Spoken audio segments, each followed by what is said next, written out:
Assalamualaikum warahmatullahi wabarakatuh. Saya Sugiarto, mahasiswa RPL Pendidikan Vokasi Teknik Mesin Universitas IFET Semarang. Pada kesempatan ini akan menjelaskan tentang understeer.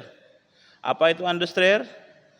Untuk understeer adalah kondisi saat mobil tidak mau berbelok saat di sudut kemudi, melainkan cenderung lurus atau melebar saat di jalur berbelok saat yang seharusnya. Artinya, ban depan kehilangan interaksi lebih dahulu sehingga kendaraan kurang responsif terhadap input kemudi.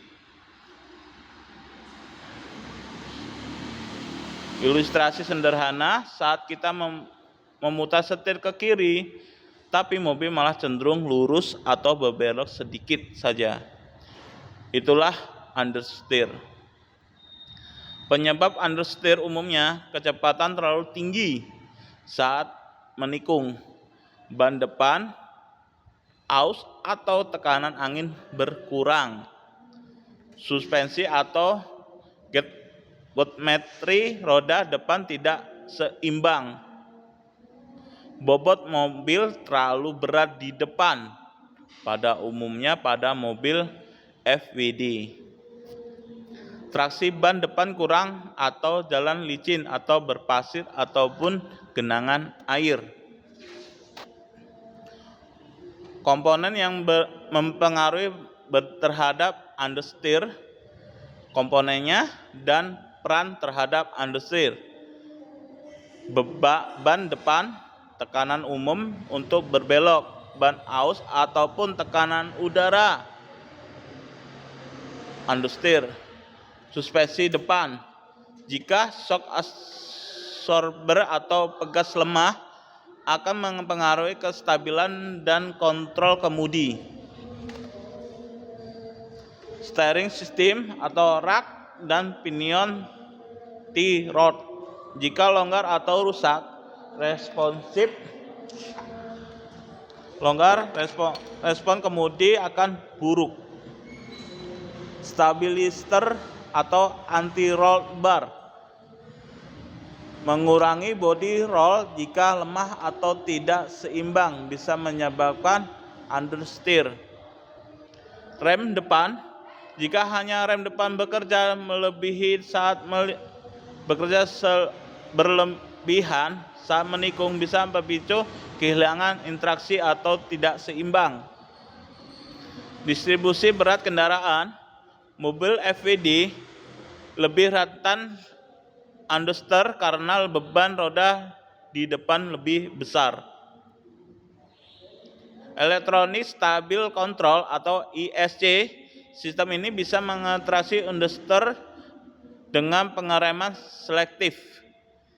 Ciri-ciri kendaraan mengalami understeer adalah sistem sudah diputar tapi mobil tidak berbelok seharusnya, terasa dorongan atau lurus saat tikungan tajam, ban depan brake mobil melebar dari jalur atau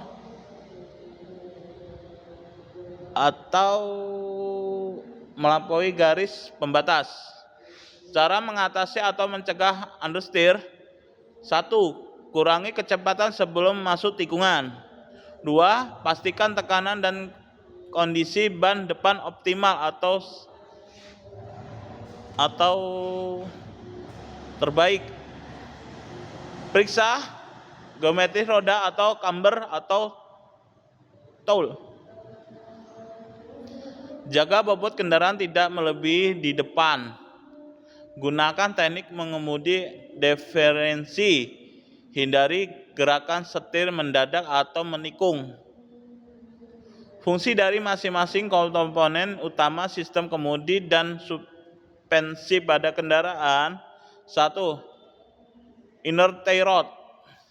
Fungsinya menghubungkan rear steer atau steering rack atau cat outer tie rod, meneruskan gerakan dari rack steer ke roda depan melalui outer tie rod,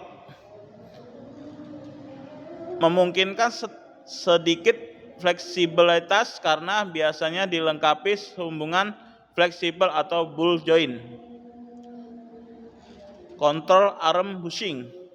Fungsinya sebagai bantalan karet di ujung kontrol arm yang menghubungkan kontrol ke arm ke rangka kendaraan. Meredam getaran dengan menguncang dari jalan agar tidak langsung diteruskan ke rangka. Menyediakan sedikitnya fleksibilitas saat kontrol arm bergerak naik turun. 3. Pitman arm.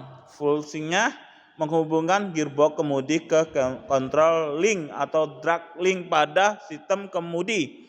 Tipe revolving ball umumnya di mobil besar atau truk. Mengubah gerakan rotasi di proses kemudi menjadi gerakan later untuk menggerakkan roda. Control link fungsinya menghubungkan pitman arm, yielder arm, dan tread rod di sistem kemudi. Mendistribusikan gerakan kemudi dari sistem arm ke dua sisi roda. Menghabiskan kedua roda dengan berbelok secara serempak. 5. Lower ball joint. Fungsinya sambungan fleksibel antara lower control arm dan trim kunstklek dalam kurung pembawa roda. Memungkinkan roda untuk berputar steering dan naik turun secara bersama. Menanggung sebagai besar beban kendaraan. 6. Outer thread end. Fungsinya menyambungkan inner T-rod ke standing clock.